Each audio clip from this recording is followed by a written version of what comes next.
Bonjour Virginie. Bonjour Coralie, bonjour à tous.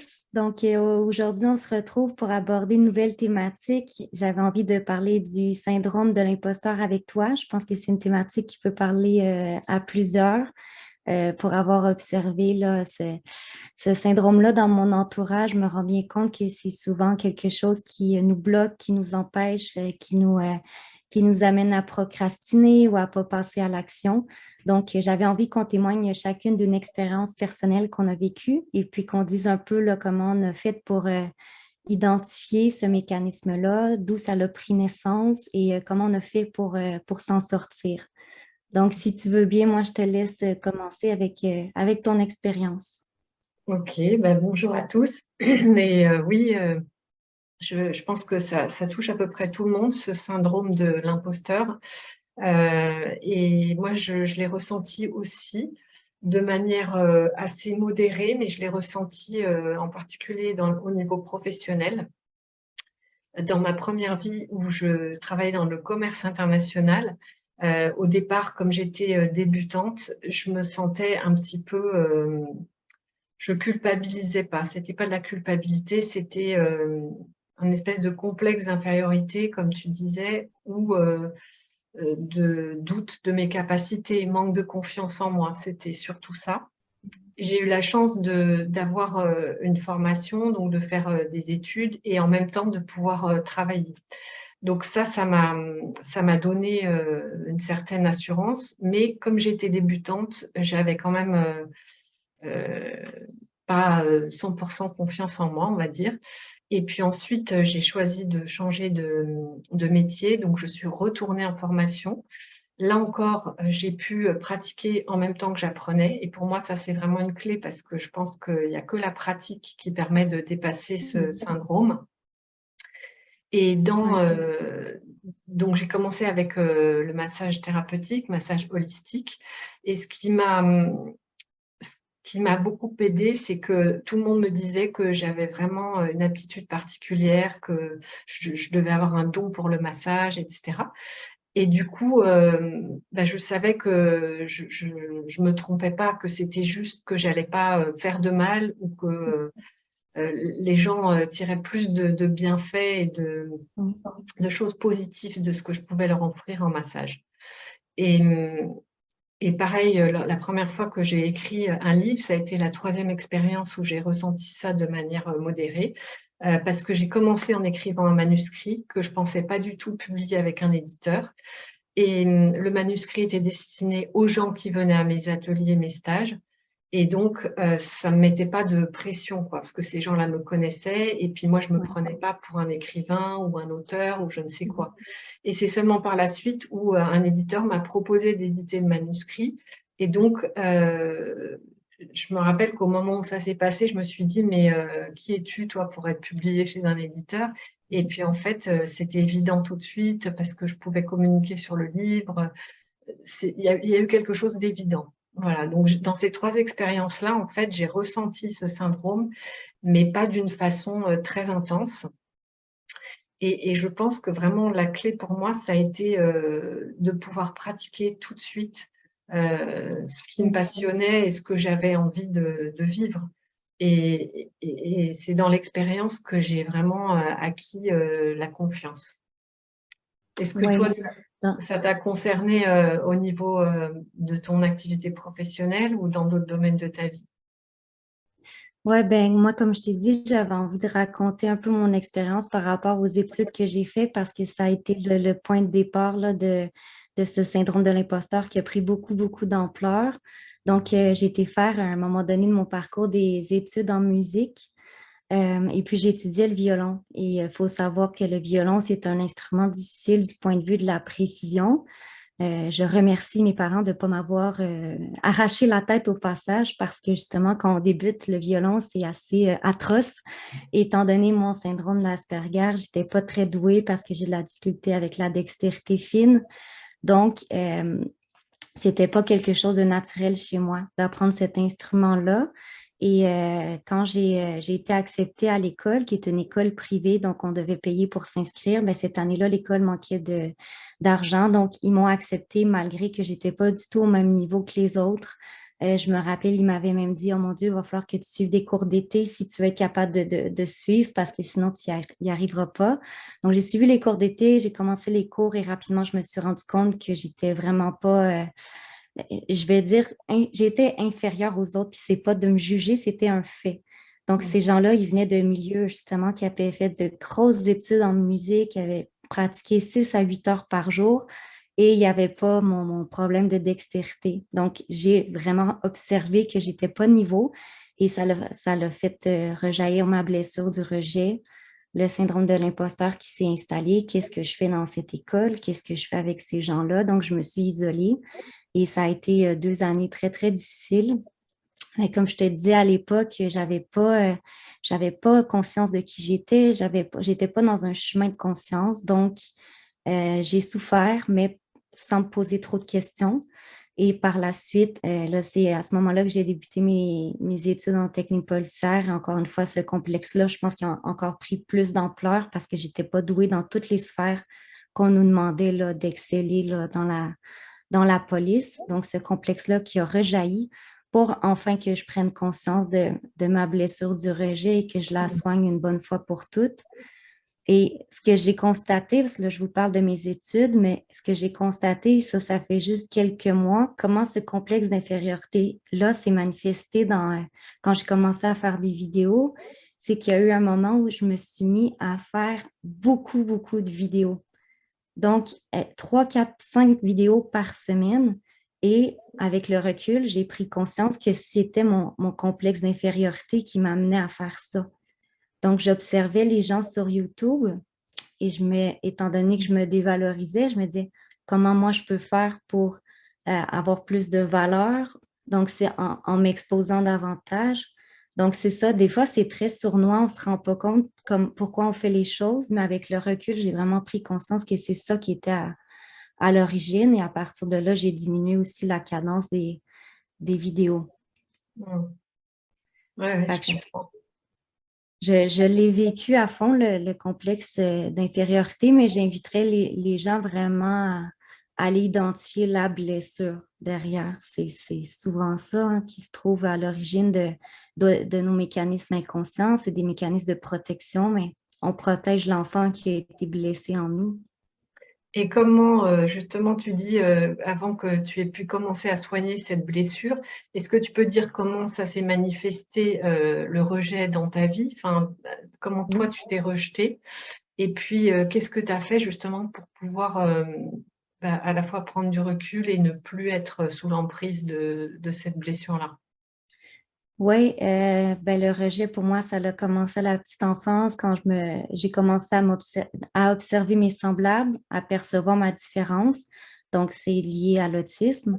Donc, très, très jeune, je me suis dévalorisée par rapport à tout ça. Donc, moi, c'est vraiment lié à ce syndrome-là. Et à l'époque, j'en avais pas conscience. Je savais juste que j'étais différente, que je m'exprimais différemment, que j'avais une manière différente de voir la vie.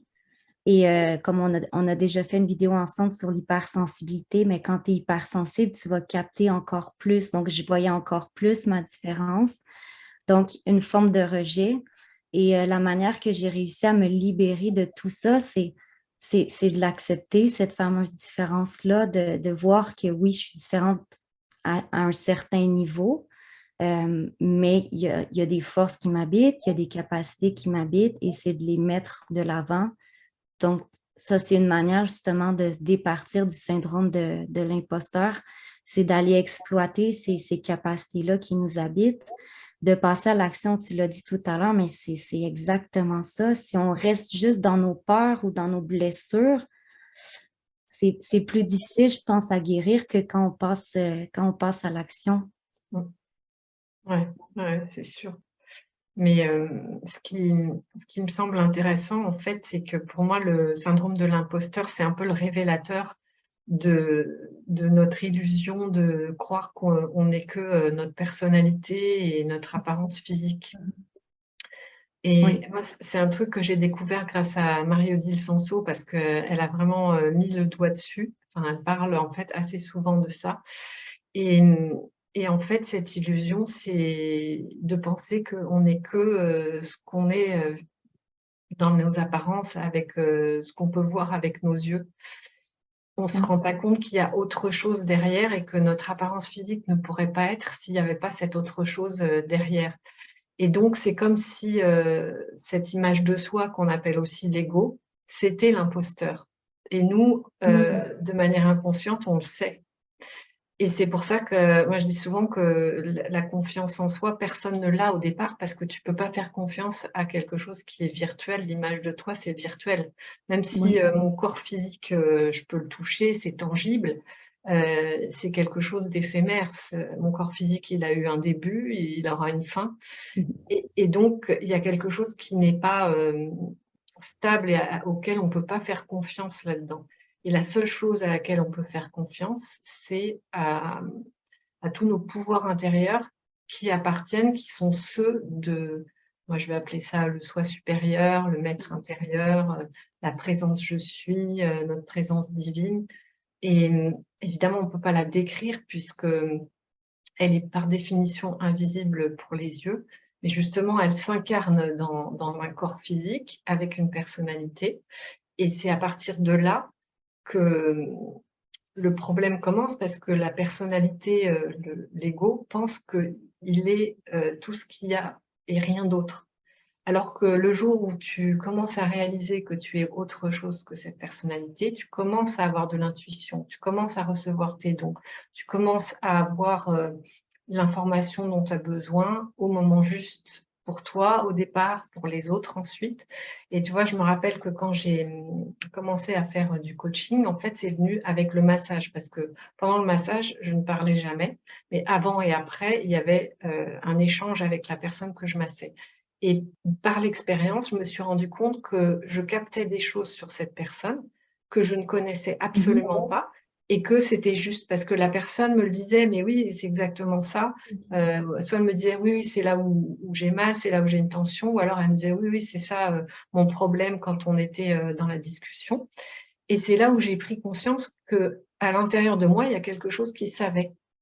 Tu vois, c'est ce que j'appelle Oui. l'intuition, mais euh, ça fait disparaître le syndrome de l'imposteur à partir du moment où tu reconnectes avec qui tu es vraiment, même si c'est progressif pour moi. Ça m'a permis en fait de développer cette capacité d'aider les autres, puisque moi, en étant extérieure, entre guillemets, je vois des choses que la personne ne voit pas sur elle-même. Et Oui. c'est valable aussi quand toi tu m'écoutes ou que tu me vois, tu captes des choses que moi je vois peut-être pas sur moi. Et Oui. donc, à partir de là, je me suis dit, bah, si je peux aider aussi les gens de cette façon-là, je vais le faire comme ça.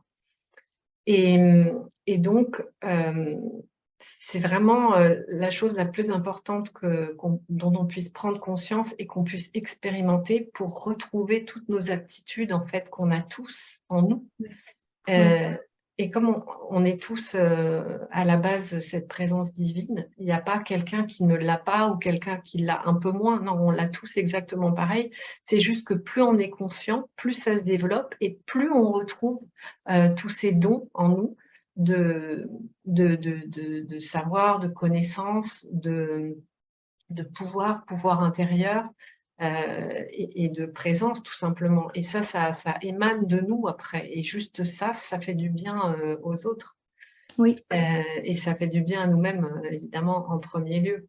Oui. Mais ouais, moi, c'est ça qui m'a en fait guéri le syndrome de l'imposteur et puis peut-être l'expérience avec l'âge, je sais pas, mais à force d'expérimenter des choses, Oui. je sais les processus, en fait, comment ça va se passer. Je connais ouais, le processus, donc je sais qu'à un moment donné, ben, je saurais faire exactement et j'ai plus de complexe par rapport au fait de débuter quelque chose ou de faire pour la première fois. Oui. Je te rejoins complètement. Ça passe par une connexion à qui l'on est vraiment en dessous de tous les jeux de rôle, des masques que l'ego porte. Et moi, ce qui m'aide à arrêter de me comparer, c'est l'ego va toujours trouver des raisons de se comparer. Ce qui m'aide, moi, c'est quand je regarde quelqu'un, que ce soit sur une chaîne YouTube ou un chanteur, c'est l'inspiration que je reçois de cette personne-là parce que cette personne-là me ramène à moi. Et Mm. elle me révèle une partie de moi qui veut justement émerger, se manifester. Donc, je ne tombe pas dans une sorte d'admiration, de fascination, mais c'est vraiment une inspiration, c'est un modèle d'inspiration que cette personne-là me communique. Et je pense que c'est une communication d'esprit à esprit parce que tout ça, ça se passe dans le monde de l'invisible. Mais justement, il faut arrêter de voir l'autre comme un, comment je pourrais dire? L'autre peut être un outil fantastique pour nous ramener à nous, au lieu justement d'être un outil qui va nous amener à nous rabaisser ou à voir tout ce qui nous reste à travailler, ou vraiment de voir l'autre comme si cette personne-là y parvient, si cette personne-là rayonne, c'est que moi aussi, je peux y parvenir puis je peux rayonner à ma manière. Ça, c'est important aussi parce qu'on a tous un rayonnement différent. Ouais, je vois ce que tu veux dire. Et moi, dans ce qui m'inspire, en fait, c'est peu importe le contenu de ce que va dire la personne, c'est à partir du moment où elle est authentique, que là, ça vibre en moi, ça réveille ma propre authenticité et c'est ça qui appelle, en fait, qui inspire ma propre authenticité. Et des fois, il y a des contenus que je trouve pas forcément intéressants, mais la personne, elle rayonne, tu vois.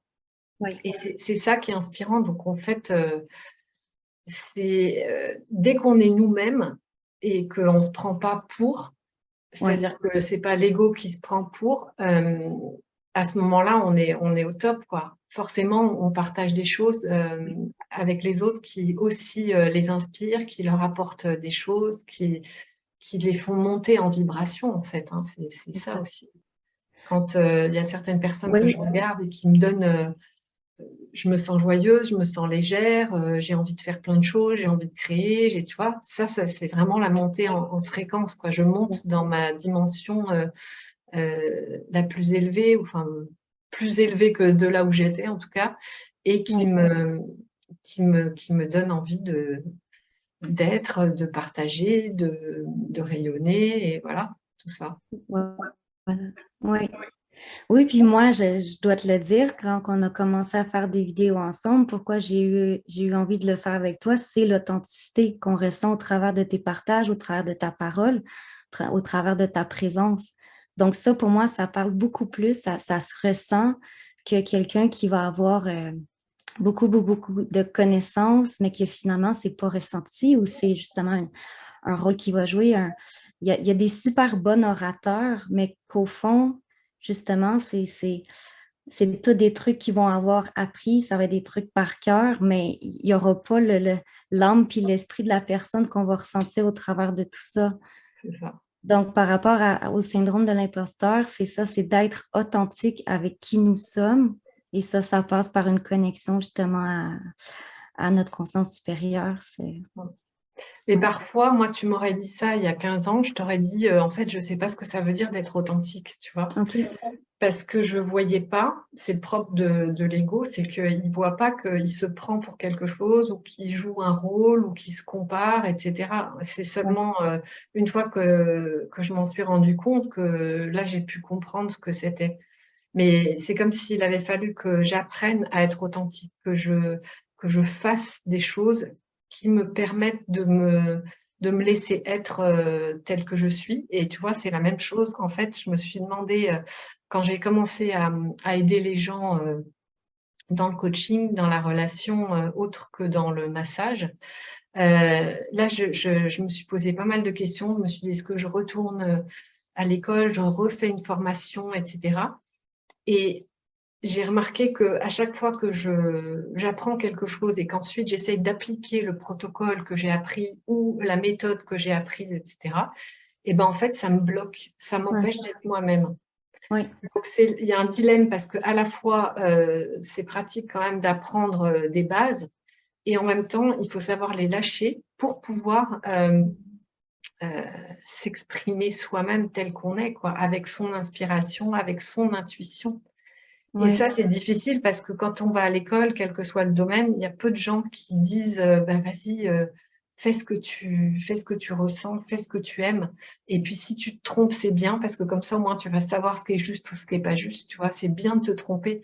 Il y a très peu de gens qui disent ça. Et ça, c'est vraiment une clé. Si tous les gens qui enseignent pouvaient dire ça dès le départ, Je pense que ça libérerait beaucoup de gens, ça ferait gagner du temps, plutôt que de ressentir de la frustration, de la culpabilité, un sentiment d'être nul, de ne pas être capable, etc., etc. Oui, j'en suis l'exemple vivant. J'ai fait beaucoup d'études dans ma vie, j'ai beaucoup de diplômes, j'ai accumulé tout un tas de connaissances. Puis finalement, j'écris des livres et je crée des vidéos et c'est deux choses que j'ai appris par moi-même en me connectant à moi-même.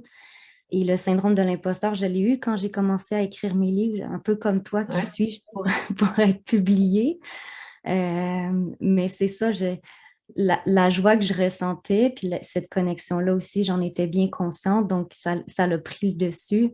Mais oui, ce que tu dis, c'est bien beau les formations, c'est bien beau aller chercher la connaissance, mais on a vraiment juste à se connecter à qui l'on est, puis après ça, nos talents vont se manifester de tout un tas de manières différentes.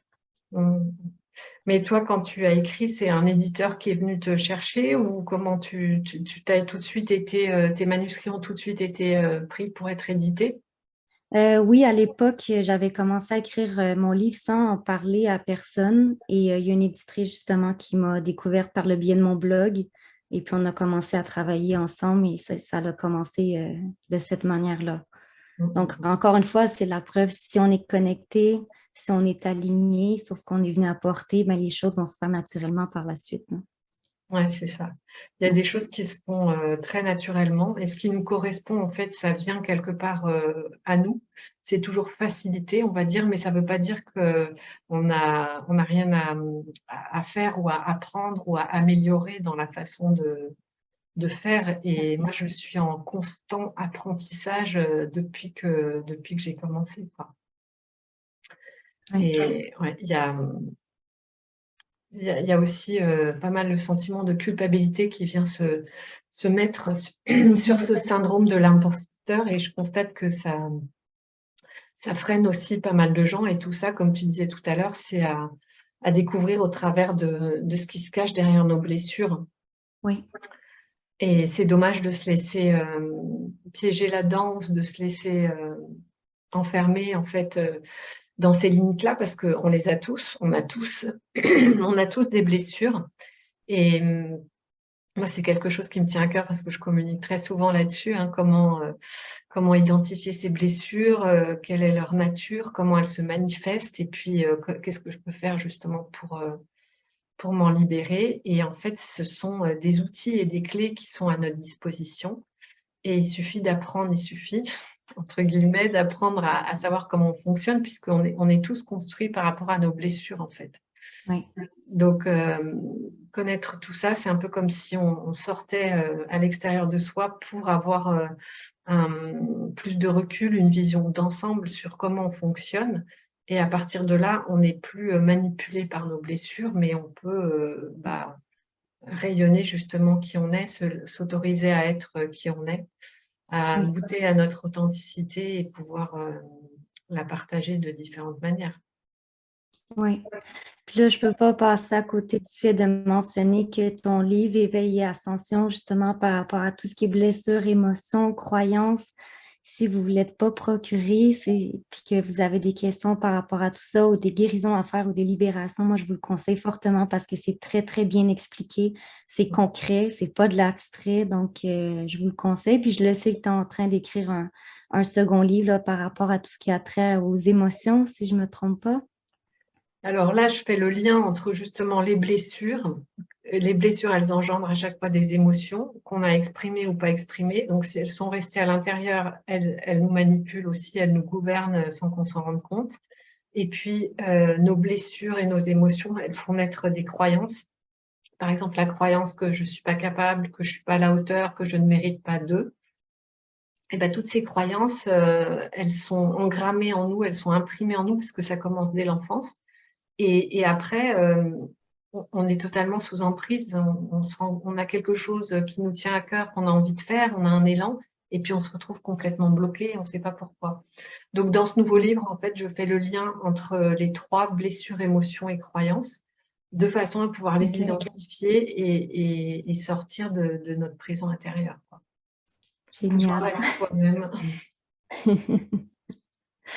Génial. Donc, comme je t'avais dit, là, quand ton livre sortira, moi, ça va me faire plaisir d'en parler avec toi Ouais, parce que moi aussi, tout ce qui est croyance, émotion, blessure, c'est mon terrain d'expérience, en fait. Pour moi, c'est là que je trouve mes clés ouais, pour me libérer, justement, pour être mieux, pour être plus alignée. Donc, ouais. à ce moment-là, ben, on fera une petite vidéo ensemble comme on se fait en ce moment, si tu veux bien. Ouais, avec grand plaisir. Super. Oui, surtout que les croyances, en fait, c'est très sournois parce que tout le monde sait à peu près ce que c'est qu'une croyance.